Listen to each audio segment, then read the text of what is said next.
గార్గ్యుడు పిప్పలాద మహర్షితో, స్వామి, మానవుడిలో నిద్రించే అవయవాలు ఏవి, మేల్కొని ఉండేవి ఏవి, నిద్రలో కలలు కనేది ఎవరు, సుషిప్తిలో సుఖాన్ని పొందేది ఎవరు, నాకు తెలియజేయండి అని అడిగాడు. దానికి పిప్పలాద మహర్షి చెప్పిన సమాధానం: సూర్యుడు అస్తమించేటప్పుడు అతని కాంతి పుంజము అతని మండలములో కలిసిపోతుంది. అలాగే ఉదయించేటప్పుడు ఆ కిరణములు సూర్యుని నుండి వెలువడతాయి. అలాగే స్వప్నావస్థలో ఇంద్రియాలన్నీ తన ప్రభువైన మనస్సులో లీనమైపోతాయి. అప్పుడు దేహంలో వాటి ప్రత్యేకత ఉండదు.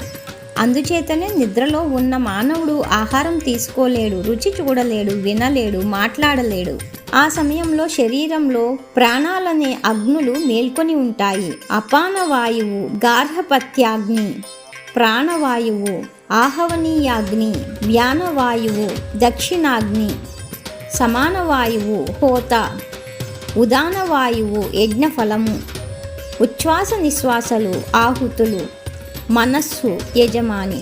ఉదానమే యజమానిని రోజు బ్రహ్మ వద్దకు తీసుకుపోతుంది. మానవ చైతన్యానికి అవస్థలు 3. అవి జాగ్రత్త అవస్థ, స్వప్నావస్థ, సుషుప్తావస్థ. జాగ్రత్త అవస్థలో ప్రపంచమంతా కంటికి కనిపిస్తూనే ఉంటుంది. స్వప్నావస్థలో కలలు కనిపిస్తాయి. సుషుప్తిలో ఆ 2 అవస్థల్లోని సంస్కారాలు పనిచేయవు. అప్పుడు మనస్సు కొంచెం తక్కువగా సమాధి స్థితిలో ఉంటుంది. దీనికి కారణం ఉదానవాయువు. స్వప్నావస్థలో మనస్సు అన్నీ అనుభవిస్తుంది.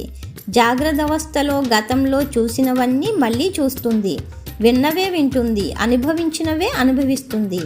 ఈ స్థితిలో మనస్సు ఈ జన్మలో కానీ ఇతర జన్మలలో కానీ చూసినవి, చూడనివి, విన్నవి, విననివి అన్నింటినీ అనుభవిస్తుంది. అప్పుడు ఇచ్ఛాశక్తి, తార్కిక శక్తి పనిచెయ్యవు. అందుకనే కనీ విని ఎరుగని విషయాలు కలలో వస్తూ ఉంటాయి. వీటి అన్నిటికీ ఇంద్రియ సహాయం లేకుండానే మనస్సు అనుభవిస్తుంది. మనస్సు తేజస్సుచే ఆక్రమించబడినప్పుడు కలలు రావు. దీనికి కారణం స్వప్నము చూసే ద్వారము తేజస్సు చేత అడ్డగించడమే. ఇదే నిద్రావస్థ, సుషుప్తి. ఈ దశలో జీవుడు స్వరూపానందం అనుభవిస్తాడు. పంచభూతాల లక్షణాలు తన్మాత్రలు. భూతము, లక్షణము, ఇంద్రియము.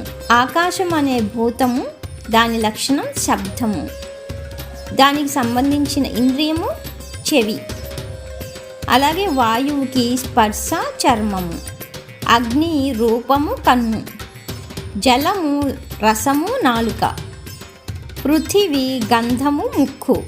ఈ రకంగా జ్ఞానేంద్రియాలు, కర్మేంద్రియాలు, వాటి విషయాలు, మనస్సు, బుద్ధి, అహంకారము, గాఢ నిద్రలో ఇవన్నీ జీవాత్మలో కలిసిపోతాయి. అప్పుడు జీవుడు కారణదేహుడు. ఉపాధి నశించినప్పుడు జీవుడు పరమాత్మలో లీనమవుతాడు. వినేది, తాకేది, వాసన చూసేది, రుచి చూసేది, ఆలోచించేది అన్నీ జీవాత్మే. అతడు నాశనం లేని ఆత్మయందు స్థిరంగా ఉంటాడు. ఈ రకంగా ఆత్మతత్వము తెలుసుకున్నవాడు సర్వజ్ఞుడై బ్రహ్మస్వరూపుడు అవుతాడు. కాబట్టి మానవునిలో నిద్రించేది అవయవాలు, ఇంద్రియాలు, మేల్కొని ఉండేవి ప్రాణాలు, కలలు కనేది మనస్సు. సుఖమెవరిది? జీవాత్మ. వీరందరూ అక్షరమైన ఆత్మయందు ప్రతిష్ఠితమై ఉంటారు. ఇలా గార్గ్యునికి కలల గురించి పిప్పలాద మహర్షి వివరించారు.